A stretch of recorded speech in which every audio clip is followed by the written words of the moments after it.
గతంలో కూడా నేను చెప్పిన ఈరోజు సెక్రటేరియట్లో సచివాలయంలో పొద్దున్న 10:30కు స్టార్ట్ అయితే సాయంత్రం 8 గంటల వరకు కూడా వివిధ జిల్లాల నుంచి డైరెక్ట్గా ప్రజలు ఆ సెక్షన్లలో పనులుంటే స్వతంత్రంగా వచ్చి పనులు చేసుకునే ఒక స్వేచ్ఛని ఈరోజు కాంగ్రెస్ గవర్నమెంట్ సీఎం రేవంత్ రెడ్డి గారు కల్పించారు.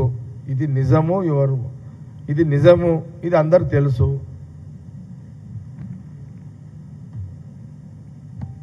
గతంలో సచివాలయంలో కూడా ఎంట్రీ లేకుండే, మీ మీడియా కూడా ఎంట్రీ లేదు.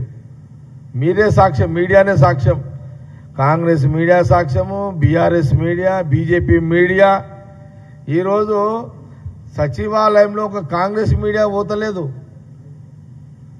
బీజేపీ మీడియా, కమ్యూనిస్టుల మీడియా, బీఆర్ఎస్ మీడియా, అన్ని రాజకీయ పార్టీల మీడియాలు కూడా ఈరోజు సచివాలయంలో సెక్షన్లలో తిరుగుతున్నారు.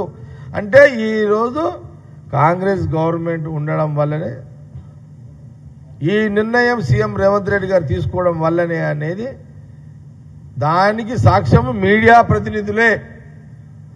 అనేక సందర్భాల్లో అన్ని పార్టీల media reporters, electronic media, print media వాళ్ళు ఏమనేవాళ్ళంటే సచివాలయంలో BRS media, BRS print media, electronic media కూడా అనేటోళ్ళు సచివాలయంలో పోయే స్వేచ్ఛ లేదు, అసలు ఏమైతుంది గవర్నమెంట్ తెలుసుకునే స్వేచ్ఛ లేదు. ఇవన్నీ కూడా కామెంట్స్ విన్నామే కదా, ఇదంతా తెలుసు కదా.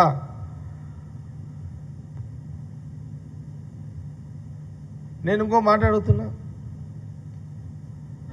ఎప్పుడైనా సరే సచివాలయంలో కేసీఆర్ గారు ఎప్పుడైనా గఫలత్లో వచ్చి సచివాలయంలో ఉంటే ఎవరైనా మీడియా వాళ్ళు సీఎం గారిని కలిసి మీడియా ప్రెస్ కాన్ఫరెన్స్తో చిట్చాటు చేసిన సందర్భం ఉన్నదా? దీనికి జవాబు చెప్పాలి.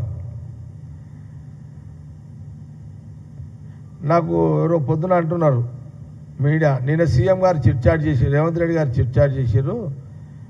చిట్చాట్లు ఎవరెవరు ఉన్నారా అంటే ఎన్టీవీ చారి ఉన్నాడు, ప్రతాప్ ఉన్నాడు, రాకేష్ ఉన్నాడు, కాంగ్రెస్ బిడ్డ వాళ్ళు అంతా ఉన్నారు. నువ్వు లేవా? షఫీ సిద్ధు, V6 అంటే ఒక 5-6 మంది రిపోర్టర్లు ముఖ్యమంత్రితోటి చిట్చాట్ చేసే ఒక వెసులుబాటు కాంగ్రెస్ గవర్నమెంట్లో వచ్చింది అని ఇంతకంటే ఇంకేం కావాలి మీకు ప్రూఫ్?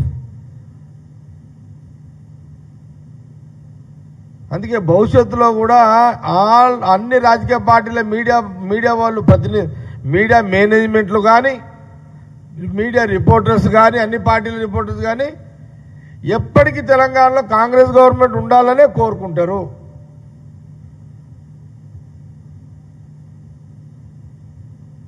కాబట్టి నేనేమంటున్నానంటే